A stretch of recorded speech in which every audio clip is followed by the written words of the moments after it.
Sebab kita semua harus menghadap tahta pengadilan Kristus. Kita semua harus menghadap tahta pengadilan Kristus. Apakah ada orang yang pernah pergi jalan-jalan ke Eropa di sini? Ada? Ada yang pernah tinggal di Eropa? Ada? Suster berarti yang pernah? Belum ya? Mau atau tidak, Suster? Mau? Saya juga mau. Lebih enak di bawah bulan. Katanya di Eropa sana sekarang, zaman sekarang ini, penjara-penjara itu sudah mulai kosong. Berita beberapa tahun yang lalu misalnya di Belanda, itu penjara-penjara sudah mulai kosong. Juga katanya di Eropa dan negara-negara maju semakin sedikit peraturan tata tertib hidup di tengah masyarakat. Sedikit berbeda dengan di Indonesia. Di Indonesia penjara-penjara makin penuh sesak dan aturan makin banyak. Kalau kita baca-baca berita, itu katanya di Badan Legislatif DPR sana, antrian itu aturan-aturan yang mesti dibahas untuk disahkan menjadi peraturan dan undang-undang. Pertanyaannya adalah, mengapa di negara maju penjara kosong, tata tertib sedikit, sementara di Indonesia penjara full, tata tertib banyak? Ada yang menjawab? Kira-kira kenapa? Kenapa? Tidak ada yang salah. Tolong jawab saya. Tidak ada yang menjawab. Adakah sarjana hukum di sini? Atau sarjana di hukum kalau tidak ada? Menurut penelitian saudara-saudara terkasih, katanya di Eropa negara-negara maju semakin sedikit orang di dalam tahanan oleh karena kurang pelanggar. Ya kan? Orang dihukum karena melanggar. Di negara-negara maju semakin sedikit peraturan tata tertib. Karena kenapa? Orang sudah tahu dan sudah sadar melakukan hidup baik dan benar dalam hidup bermasyarakat. Artinya apa? Kalau di Indonesia banyak aturan, masih banyak yang melanggar, masih banyak yang tidak tertib dalam hidup bersama.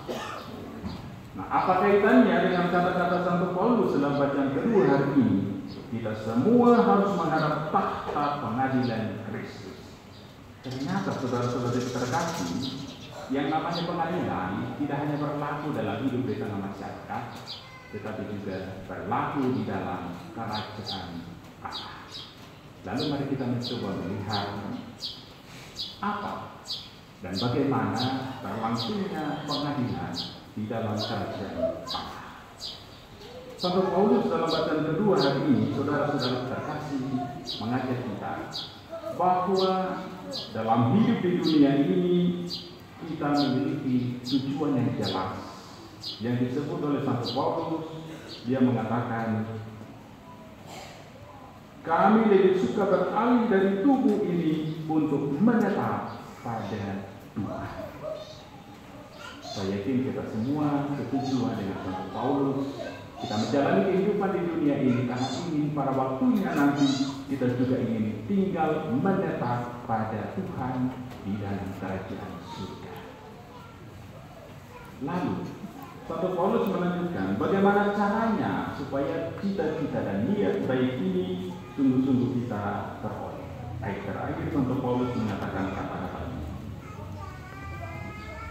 Sebab kita semua harus menghadap tahta pengadilan Kristus, supaya setiap orang memperoleh apa yang patut ia peroleh sesuai dengan yang ia lakukan dalam hidup ini, baik atau jahat.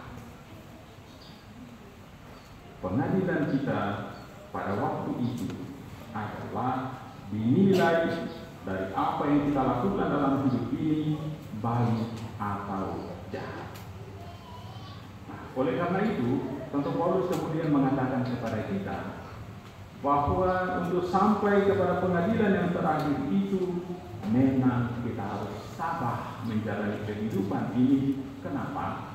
Karena kehidupan ini bagaikan benih, seperti dalam perumpamaan bacaan Injil hari ini.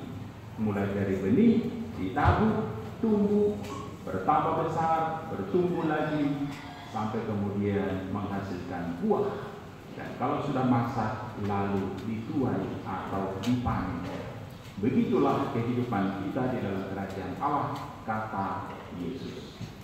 Itu berarti saudara-saudara terkasih, tidak bisa serta-merta kita hidup menetap pada Tuhan. Butuh pertumbuhan, butuh proses.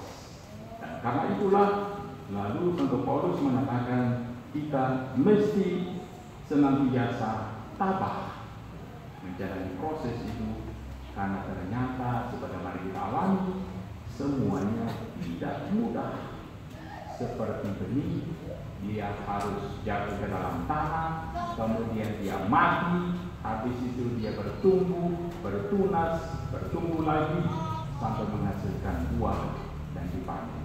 Begitulah juga kehidupan kita, kata Yesus. Lalu saudara-saudari terkasih, kita bertanya dan merenungkan bagaimana caranya supaya proses pertumbuhan hidup kita ini baik dan bisa nanti menghasilkan buah yang berlimpah, buah yang baik. Lalu kita kembali ke nasihat Nabi Yeskiel dalam bacaan pertama. Nabi Yeskiel dalam bacaan pertama mengatakan kepada kita bahwa Tuhan berjanji untuk melakukan apa yang ingin Dia lakukan. Tadi kita mendengar kata-kata ini. Aku sendiri akan mengambil sebuah carang dari puncak pohon ara yang tinggi dan menanamnya. Lalu pada ayat terakhir dikatakan pohon itu akan tumbuh menjadi pohon yang besar, tinggi, dan menghasilkan buah. Bahkan lebih jauh dari itu, Nabi Yeskiel menggambarkan rencana Tuhan bahwa pohon yang kecil oleh karena Tuhan sendiri yang menumbuhkannya bisa menjadi pohon yang besar, bahkan pohon yang kering kalau Tuhan yang menghendaki untuk menumbuhkannya bisa tumbuh kembali. Artinya, saudara-saudara terkasih, jika Tuhan sendiri yang melakukannya dan mengerjakannya, maka segala sesuatu pasti berhasil. Maka saudara-saudara terkasih, dalam proses pertumbuhan hidup kita, baik secara manusia maupun di dalam iman, untuk mencapai tujuan akhir hidup bersama dan menetap kepada Tuhan, dalam prosesnya supaya berjalan dengan baik, maka kita mesti bekerja sama dengan Tuhan. Sebab kalau Tuhan bekerja, pasti terjadi sesuai dengan kehendaknya. Kalau Tuhan mengerjakannya, maka pasti akan berhasil. Karena itu, saudara-saudara terkasih, dari pihak kita sendiri, sebagaimana nasihat Santo Paulus hari ini, dibutuhkan ketabahan dan kesabaran untuk menjalani setiap proses pertumbuhan kehidupan kita, seraya bekerja sama dengan Tuhan dan membiarkan Tuhan bekerja. Kita percaya akan berhasil menghasilkan buah yang baik sesuai dengan kehendak Tuhan. Karena itu, saudara-saudara terkasih, sabda Tuhan hari ini mengajak kita, pertama, bahwa kehidupan kita memiliki tujuan yang jelas, yakni tinggal menetap pada Tuhan dalam kerajaan Allah. Yang kedua, kita diajar bahwa pertumbuhan hidup kita mulai dari kecil seperti benih, bertumbuh sampai menghasilkan buah kebaikan dan kebenaran. Dan agar proses pertumbuhan itu bisa sungguh-sungguh menghasilkan kebaikan dan kebenaran, maka kita diajak untuk selalu bekerja bersama dengan Tuhan.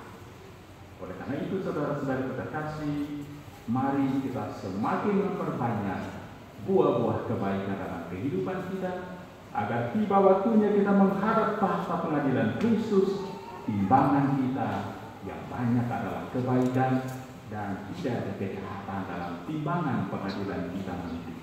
Mari saudara-saudara terkasih, kita semakin rajin berbuat baik agar tiba waktunya kita menghadap pengadilan Kristus, kebaikan berlimpah kita bawa ke hadapan pengadilan dan kita dinilai sebagai orang yang layak dan pantas untuk tinggal menetap pada Tuhan. Mari senantiasa bekerja bersama dengan Tuhan dalam proses kehidupan kita. Semoga Tuhan membantu kita.